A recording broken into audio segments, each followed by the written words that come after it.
A train is running at 84 kilometers per hour, crosses another train in opposite direction. Opposite direction kabatti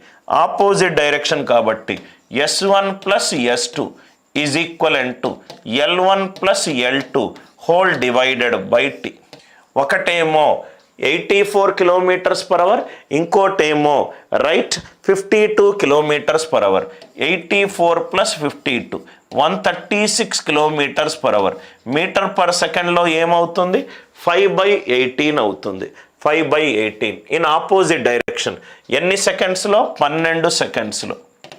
ఒకటి L అవుతే ఇంకోటి 2/3 of L. ఒకటి 2/3 of L. So ఇక్కడ మీరు solve చేస్తే గనక 6 2s are 12, 6 3s are 18, right?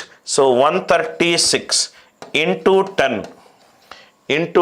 is equivalent to L plus 2L/3, 5L/3. So కాబట్టి ఇక్కడ ఆన్సర్ ఏమైంది? 5 1s are 5 2s are. L is 272 meters. L is 272 meters.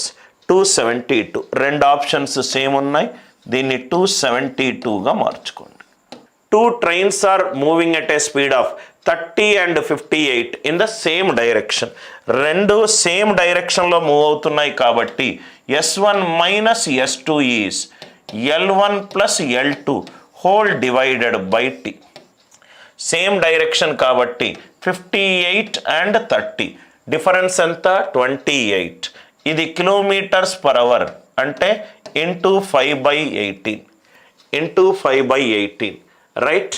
So 2 trains are moving. A man in the slower train man యొక్క పొడవు, so it is L divided by 18. 50 and 38.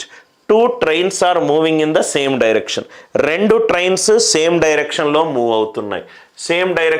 అవుతున్నాయి. A man in the slower train passes the faster train in 18 seconds. Time ఎంత sir? 18 seconds. Length of the faster train difference ఎంత వచ్చింది? 28.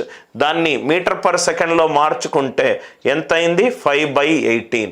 ఈ time ఎంత అయింది? 18 cancel అయిపోతే ఆన్సర్ ఎంత sir? 140 meters.